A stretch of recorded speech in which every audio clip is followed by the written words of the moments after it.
May bagong mission na naman tayo ngayon, mga ka-rider. Magpapalit tayo dito sa XRM natin ng fuel filter. Matagal na itong hindi natin napalitan. Pabugso-bugso na kasi yung kanyang takbo. Hindi na yung smooth, kaya ito yung isa sa dahilan pag ganun yung takbo ng isang motor. Madumi yung kanyang filter. Pag ganun kasi na madumi, hirap makapasok yung gasolina na papunta sa mga injector. Kaya hindi maganda yung takbo ng isang motor. Kaya dapat may maintenance yung mga filter natin. Ito, buksan na natin. Isang tornilyo lang ito. Size niya ay 10mm. Yan, tanggalin natin itong kanyang takip. Madali lang ito, mga ka-rider.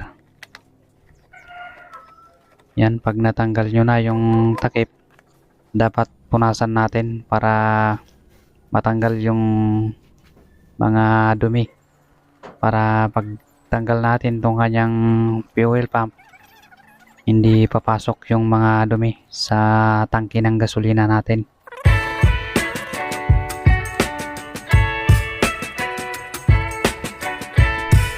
Tanggalin natin yung 4 na tornilyo at saka yung sakit na ito. Ang pagtanggal nito ay press nyo lang dito at hugutin nyo. Yan, tanggal na. At sunod natin natanggalin itong kanyang fuel hose.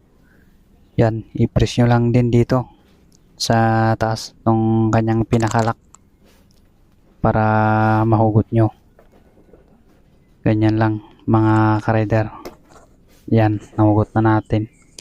Madali lang siya mahugot. At sunod na natin tong 4 na tornilyo. Yan, gamit tayo ng 10mm din na sakit para madali natin matanggal. Mas maganda pag sakit wrench ang gamitin natin.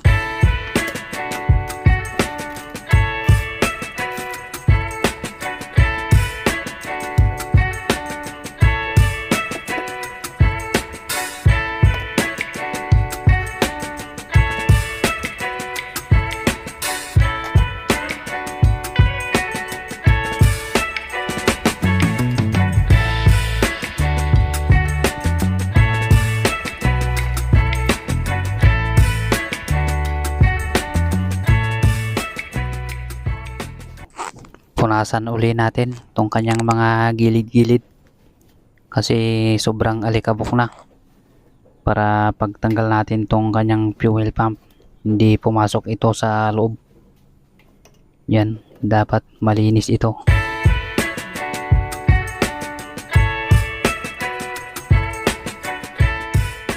Madali lang ito tanggalin. Hugutin nyo lang ito pataas. Yan, nahugot na natin.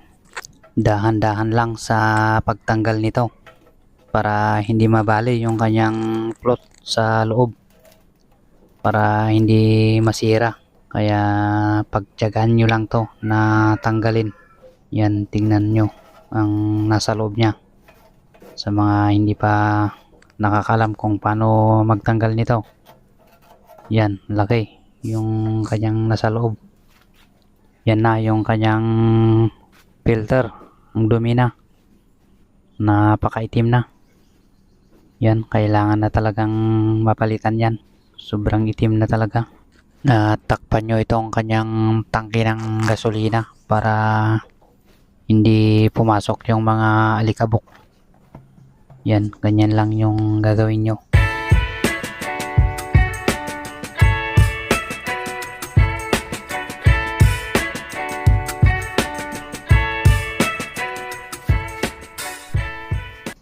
Palitan na natin lahat tong kanyang mga o-ring. 2 o-ring ito, mga ka-rider. Dapat bago lahat pag nagpalit kayo ng filter, isama nyo na yung mga o-ring nya na 2. Pag di nyo pinalitan ito, mahihirapan kayong ibalik tong kanyang fuel pump. Kaya dapat bago lahat ang o-ring para madali nyong ipasok pag binalik nyo.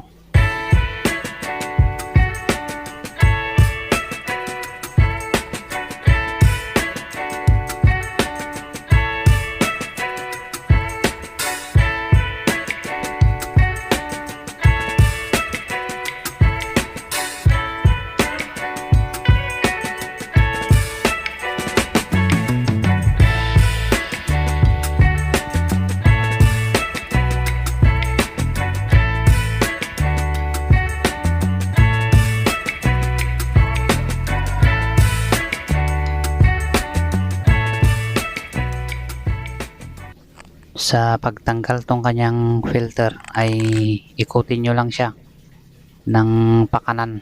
May lock siya na makita nyo dito. Yan, natanggal na. May o-ring din sa loob na maliit. At ito na yung bago. Tignan natin yung pagkaiba nila. At ganon din yung gagawin nyo. Ikutin nyo din na pakaliwa.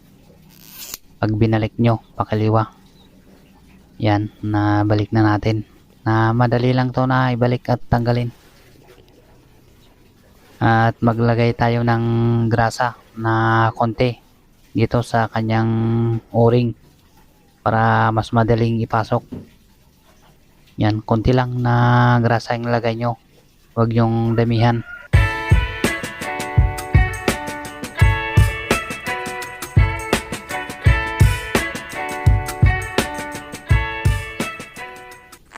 Ito, pwede na natin ilagay sa kanyang tangke. Yan, ganun lang yung pagpalit ng fuel filter mga ka-rider. Napakadali lang.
Yan, tapos na natin na ilagay. Alugin lang natin ng konti para tignan natin kung may matapon na gas dito sa kanyang gilid.